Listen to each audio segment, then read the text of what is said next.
നമ്മുടെ പഞ്ഞൻ കുണ്ടിക്കാടിൻ്റെ അല്ല പാണ്ടിക്കാട് കുഞ്ഞൻ്റെ ഒരു വീഡിയോ കാണാനിടയായി. ആ വീഡിയോ കണ്ടത് അദ്ദേഹം ഈ പറയുന്നത് പോലെ ആളുകളോട് പൊരുത്തവും മാപ്പുമൊക്കെ ചോദിച്ചുകൊണ്ടുള്ളൊരു വീഡിയോ ആണ്. അതിൻ്റെ പശ്ചാത്തലവും ബാക്ക്ഗ്രൗണ്ടുമൊക്കെ വളരെ തികച്ചും ഹലാലായതാണ്. അത് ഒന്ന് കാണാം.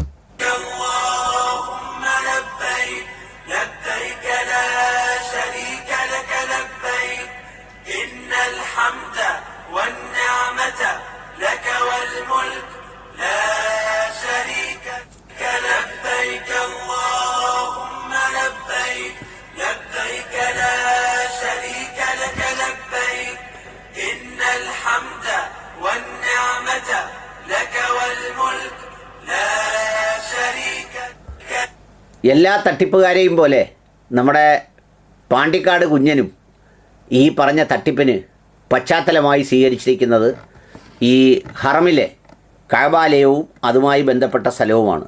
എന്നിട്ടോ അതിനകത്ത് നമ്മുടെ പാണ്ടിക്കാട് കുഞ്ഞൻ എഴുതിയിരിക്കുന്നത്, അറിഞ്ഞോ അറിയാതെയോ ആർക്കെങ്കിലും വല്ല ബുദ്ധിമുട്ടും ഞാൻ ഉണ്ടാക്കിയിട്ടുണ്ടെങ്കിൽ പൊരുത്തപ്പെട്ട് തരണമെന്ന് അഭ്യർത്ഥിക്കുന്നു. ഇങ്ങനെ കുറേ പൊരുത്തപ്പെടലുകാർ നമ്മുടെ സമൂഹത്തിലുണ്ട്. വല്ലവൻ്റെയും കൂടെ നിന്ന് അവൻ്റെ മുതൽ ഒരുതരം പന്നിക്കാഷ്ടം പോലെ പറ്റിച്ചും മോഷ്ടിച്ചും ഒക്കെ വാങ്ങി തിന്നുകയോ, അല്ലെങ്കിൽ അങ്ങനെയാണ് ഈ നമ്മുടെ ഉപ്പയോ അല്ലെങ്കിൽ ജ്യേഷ്ഠനോ ഒക്കെ തിന്നുകൊണ്ടിരിക്കുന്നത് എന്നറിയാം എന്നിരിക്കെ തന്നെ അവർ ജീവിച്ചിരിക്കുമ്പോഴോ മരിച്ചു പോകുമ്പോഴോ ഒക്കെ ആ മുതൽ മുഴുവൻ ഇങ്ങ് കൈവശപ്പെടുത്തി വെച്ചുകൊണ്ട് പിന്നീട് പൊരുത്തം തരണം അല്ലെങ്കിൽ വേറെ ഏതാണ്ട് തരണം എന്നൊക്കെ പറഞ്ഞ് പൊരുത്തം വാങ്ങിച്ച് ജീവിക്കാൻ ആഗ്രഹിക്കുന്നവരുണ്ട്. എനിക്കറിയാവുന്ന ഒരാളുണ്ട്. അദ്ദേഹം ഒരാളിൻ്റെ കൂടെ കൂടി, എൻ്റെ ഒരു സുഹൃത്തിൻ്റെ കൂടെ കൂടി അയാളെ തേച്ച് ഭിത്തിക്ക് പറ്റിച്ച് റെഡിയാക്കി. ഏത് കള്ളന്മാരും പറ്റിക്കാനായി ഉപയോഗിക്കുന്നത് ഇതുപോലെ ഒരു പശ്ചാത്തലമാണ്. രണ്ട് കാര്യങ്ങളാണ് ഉപയോഗിക്കുന്നത്. ഒന്നെങ്കിൽ ജീവിതത്തിൻ്റെ സങ്കടകരമായ കഥകൾ, അല്ലെങ്കിൽ ഇതുപോലെയുള്ള ഈ ദീനീപരമായ പശ്ചാത്തലം.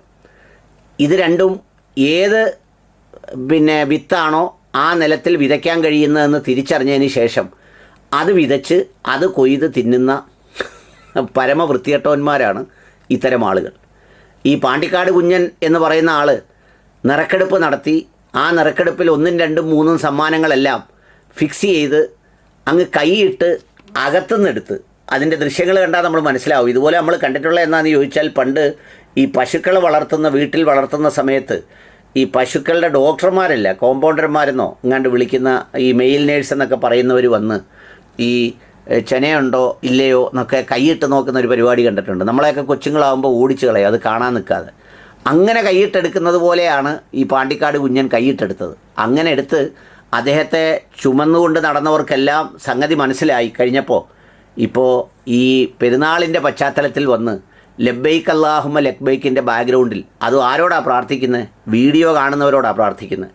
സാധാരണ കഅബയിൽ പോകുന്നവരെല്ലാം കഅബയ്ക്ക് അഭിമുഖമായിരുന്നാണ് പ്രാർത്ഥിക്കുന്നത്. കുഞ്ഞൻ മൂടങ്ങോട്ട് തിരിച്ചു വെച്ചിട്ട് ഇങ്ങോട്ട് തിരിഞ്ഞാണ് പ്രാർത്ഥിക്കുന്നത്.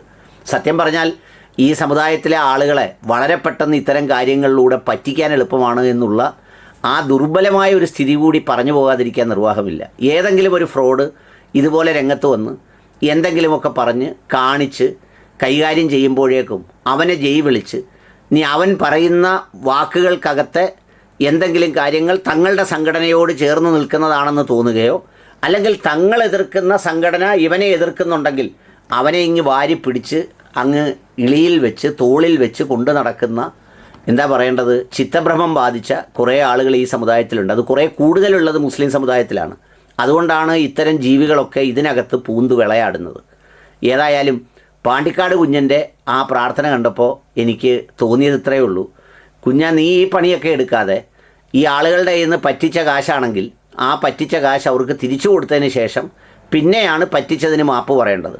അല്ലാതെ മുതലും വകയും തിന്നതിന് ശേഷം വെറുതെ മാപ്പ് പറഞ്ഞിട്ട് എന്ത് കോപ്പ് നേടാനാണ്? ഒരു കാര്യമില്ല.